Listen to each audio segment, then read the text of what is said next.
That's what I love about digs. They're special because they create a community. They create a community out of quite disparate people, and they create friendships out of people that you would never think would be friends, and some of those last a long time. You can't see a lot either, can you? So you wouldn't be very good in battle not being able to see. The community that lives around here, they are marginalised in modern Cardiff, and this is the jewel in the crown, the thing that can bring the community together. In the past, and particularly in the prehistoric past, 2,500 years ago, this was the power centre. We're standing in the centre of an enormous Iron Age hill fort.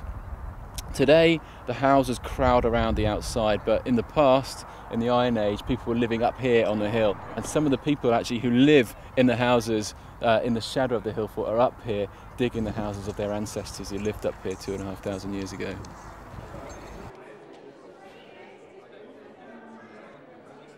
The CAER Rediscovering Heritage project is a really exciting collaboration between the School of History, Archaeology and Religion at Cardiff University, a communities organisation funded by the Welsh Assembly Government, and of course funded by the AHRC Connected Communities Fund, which has really allowed us to do the amazing things we've done so far, and hopefully will allow us to do a lot more in the future. Every region of Britain has a hill fort, and some regions, such as Wales, have an incredibly large number of these monuments.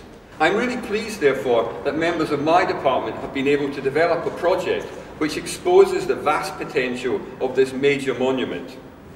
We feel that the CAER Heritage project shows how the humanities subjects can be used to develop a range of key learning skills, from teamwork to communication, from scientific analysis to creative writing, from archaeological and historical research to art. To a large extent, the archaeology is kind of secondary almost to what we're trying to achieve through the project, which is to build confidence, is to raise awareness of heritage, is to provide education opportunities for people who don't have those opportunities, life-changing opportunities. CAER and Ely are one of the most deprived areas of Cardiff, and with that sort of comes high unemployment and also poor education attainment. Only 2% of school leavers go on to university, for instance. So for us, I mean, part of the whole ethos behind the project is not only to introduce people to this magnificent site, which is one of the most important sites, not only in Cardiff but in South East Wales, but also to bring the community together for young and old. We have got school children here helping out on the hill fort. Hopefully some of those will actually go on to study history and potentially even archaeology at university. My colleague Ollie, he's flown over this site with this technology called LiDAR, which fires a laser down to the ground and gets an image back up. And from that you get a nice 3D laser image that you can see there. But what we can do with that technology is to strip it all away. So we can take away the trees, we can take away the houses to reveal what really this hill fort would look like if you cut down all those trees. And you can see just how enormous it is. So people have shaped and moulded what was a natural hill into their own hill fort to show off their community identity. So you're all ready to go and have a look at some archaeology now? Yeah. Yes. All right, come on then.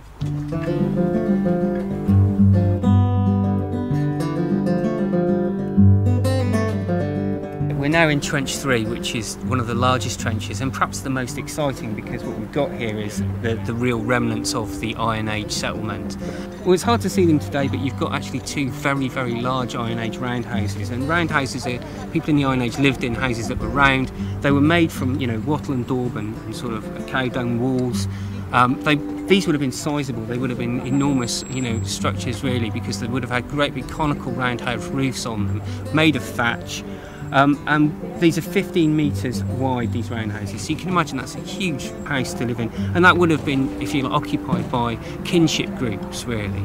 You're talking probably extended family groups, fathers, grandparents, cousins, uncles, maybe all living in the same house in a kinship setting.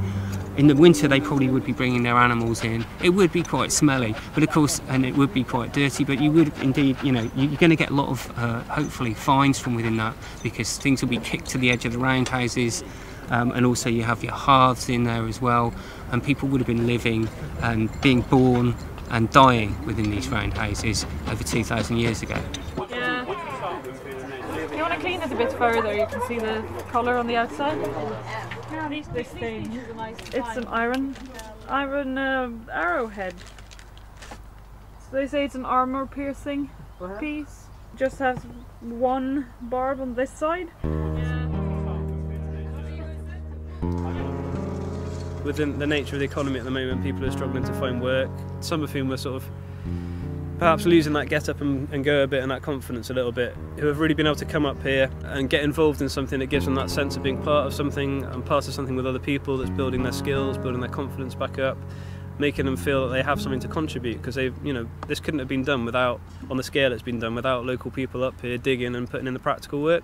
Many of them have trained up then in archaeological skills, and Dave from the university has told me that some of the local volunteers have been up here, have been really knowledgeable and have really taken on board some of the theory and have been able to really talk about the soil layers and things that I know nothing about. So there's a real sort of skills development there, but also people have talked about it being really helpful in terms of their mental health. Some people have talked about maybe suffering with a bit of depression, but getting up here and being with other people has really helped with that. You know, when you're involved in something like this with this many people and the buzz that comes with it, and you feel like you're developing yourself and you're learning things, but also you're benefiting your community by uncovering knowledge that's useful and interesting for the community. I think for all of us it has huge benefits in terms of our physical health, mental health, in terms of our job prospects, our skills, and yeah, there's a number of stories and individuals we can see that's happened over the last couple of weeks. It's a funny place, this place. It touches everybody who comes here, and they always take something away with them. I don't know, it just grows on you. The CAER Heritage project addresses directly issues on the Welsh Government's tackling poverty agenda. Sometimes there's little or no opportunity for communities in which these sites are embedded to get involved. What delights me about this project is that it does, from the bottom up, involve people.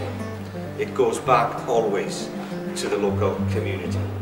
And I'm looking to colleagues in the heritage sector right across Wales to learn from excellent examples like this one. Still is a very important place and can be for this community, which you know, faces significant social economic challenges, but also has enormous talent. And hopefully we can use the archaeology to do something with that.